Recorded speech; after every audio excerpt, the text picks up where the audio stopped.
오늘은 우리가 정지용의 불사조라는 시를 공부를 해볼 건데요.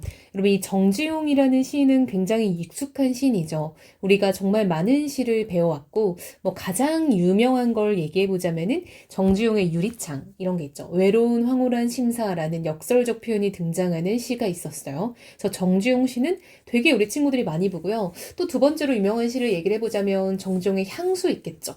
그곳이 꿈엔들 이칠리아. 근데 지금 이 불사조라는 시는요, 굉장히 이제 정지용 시에서는 유명하지 않은 시. 그래서 이번 수능 특강에서 발굴된 시라고 보면 좋을 것 같아요. 그래서 이 불사조라는 게 과연 어떤 것을 불사조라고 얘기를 하고 있는가에 대해서 우리가 고민을 해봐야겠죠. 왜냐? 불사조는 사실 존재하는 대상은 아니잖아요. 그래서 과연 어떤 내용을 담고 있을지 고민하면서 자, 언제나 해설 영상을 보기 전에는 본인 스스로 한번 고민해보고 어떤 내용일까에 대해서 충분히 파악해본 다음에 듣는 게 좋다라고 쌤이 거듭 말하고 있습니다. 자, 영상을 멈추고 한번 읽어보고 오세요. 자, 같이 가봅시다. 비에 너는 모양할 수도 없도다. 여러분, 비에라는 건요, 슬플 비, 슬플 애자입니다. 따라서 비에는요, 슬픔이라는 뜻의 단어인데요. 비에하고 느낌표가 찍혔죠? 영탄법이 바로 쓰이네요. 여러분, 영탄법은요, 감정을 강하게 표현하는 기법이 영탄법이에요. 그럼 화자는요, 여기서 강한 감정 표현을 하고 있다라는 거예요. 자, 비애라고 말했으니까 화자는 지금 슬픔의 표현을 하고 있겠죠. 근데 비애, 너는 이라고 말을 하고 있죠. 여러분, 자, 너라는 건요, 인칭 대명사입니다. 한마디로 사람을 칭할 때 쓰는 대명사인데 비애라는 대상을 지금 너라고 칭하고 있죠. 의인법이다라는 거 알 수 있겠네요. 의인화. 네, 여러분, 의인화는 비유적 표현의 일종입니다. 따라서 이 작품은요, 이 비애라는 것을 비유적 표현을 활용해요 라는 말이 쓰이면은 당연히 맞는 말입니다. 비애하고 여러분 불렀죠. 우리 예를 들면 쌤 이름이 가경쌤이잖아요. 가경 이렇게 하면 부르는 거잖아요. 한마디로 이 비애 이 부분은 부르는 부분 도노법이다. 근데 여러분 도노법은 또 영탄법에 속해 있습니다. 자, 여러분 두 번째. 우리가 누군가를 불렀다라는 거는 내 말을 그 사람이 들을 거다라는 걸 가정하고 쓰는 말이잖아요. 따라서 비애라는 단어가 내 말을 들을 수 있는 존재. 근데 여러분 말이라는 건 인간만 할 수 있죠. 따라서 내 말을 들을 수 있는 인간 같은 존재로 설정이 돼 있다라는 점에서 당연히 의인법이고요. 그리고 얘는 지금 내 얘기를 들어주는 청자라고 설정이 된 거죠. 근데 비애라는 구체적인 청자라고 할 수 있겠네요. 혹은 명시적인 청자입니다.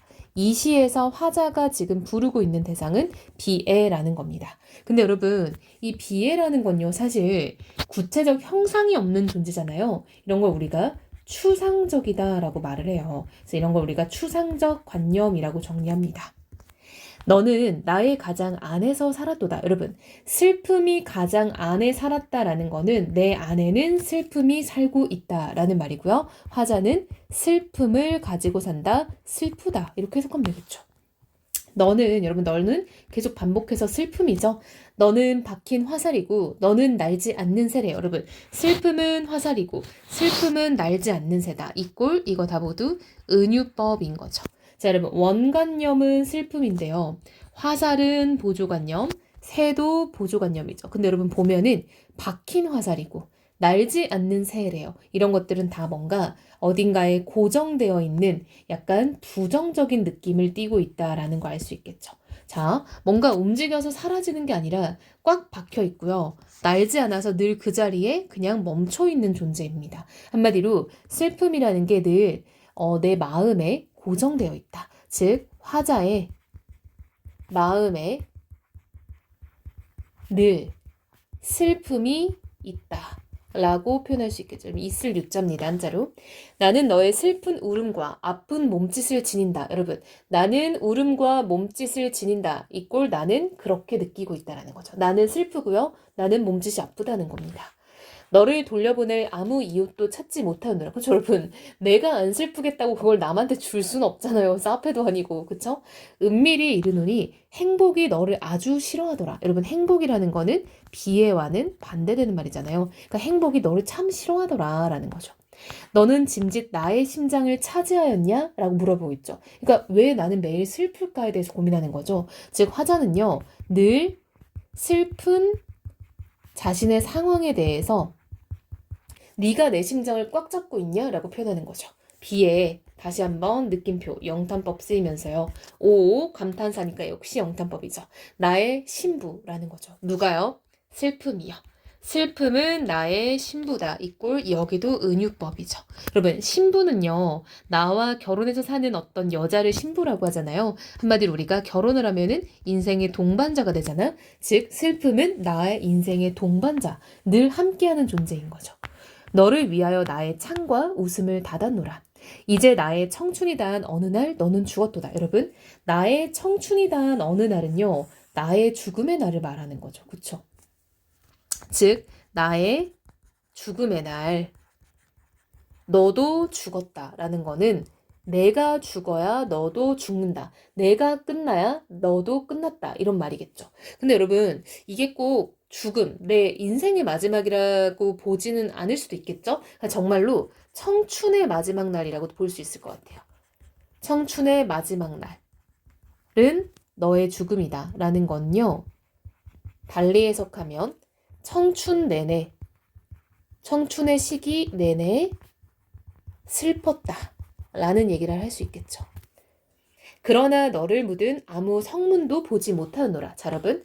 너는 죽었는데요. 죽으면 성문, 즉 무덤에 이제 묻히고 비석이 생겨야 되는데요. 그 비석을 보지 못했대요. 한마디로 그 슬픔, 비애가 진짜 죽었을까? 라고 생각이 드는 거죠.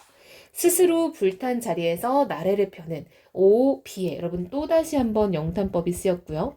비애, 또 영탄법이죠. 너의 불사조, 나의 눈물이요. 자, 여러분 이게 무슨 말인가 봤더니 여기입니다. 너는 죽었는데요. 나는 그 무덤가의 비석을 못 봤대요. 그랬더니 얘가 불탄 자리에서 다시 날개를 편대요. 한마디로 재생했다. 다시 살아난 겁니다. 그래서 너는 불사조다. 즉 죽지 않는 새다라는 거죠. 여러분 슬픔은 죽지 않는 새다. 역시 여기도 은유법인 거 알 수 있겠죠. 즉 죽지도 않고 다시 슬픔이 찾아왔다라는 거죠.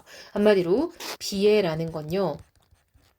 영원한 것, 영속적인 것, 절대 없어지지 않고 다시 돌고 도는 것 등의 의미를 띠게 된 거죠. 즉 비애로 인한 나의 눈물도 멈추지 않는다라는 거를 지금 영탄법으로 표현을 하고 있죠. 그래서 이 시는요. 영탄법이 너무 많이 쓰였고요. 이렇게 뭔가를 호명하는 방식도 굉장히 많이 쓰인 거 알죠? 뭐뭐요 이런 건 다 부르는 거잖아요. 혹격조사입니다. 따라서 이 시는 굉장히 많은 비유적 표현 정리해 볼게요. 이 작품은 다양한 비유적 표현을 활용하여 비애를 형상화하고 있다라는 걸 알 수 있겠죠.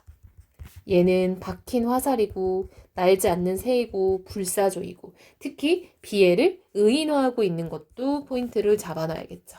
의인화를 굉장히 많이 쓰고 있다라는 것도 잡으면 좋겠네요. 자, 여러분 또 이 시 같은 경우에는요. 영탄적 표현이 굉장히 많죠. 영탄이라는 거는 감정을 강하게 표현하는 감정의 강조 기법입니다. 자, 여러분 비애라는 추상적인 관념들을 다양한 비유적 표현을 통해서 구체화하고 있다라는 것도 정리하면 좋을 것 같네요. 자, 비애라는 대상을 청자로 설정하고 나와 늘 같이 살았던 어떤 동반자, 내 곁에 있었던 어떤 친밀한 존재의 느낌으로 표현하고 있죠. 여러분 친밀하지만 내가 뭐 이렇게 달갑지만은 않은 존재인 거죠. 자, 여러분 이 작품의 주제는요. 그냥 어떤 영원한 슬픔, 그쵸? 이렇게 표현하면 될 것 같습니다. 인간이라는 존재로서 인간의 어떤 영원한 슬픔에 대해서 노래하고 있다. 여러분 이 작품이요. 정지용의 가톨릭 청년이라는 그 책에 실린 시예요. 가톨릭? 그쵸 여러분? 종교적이죠.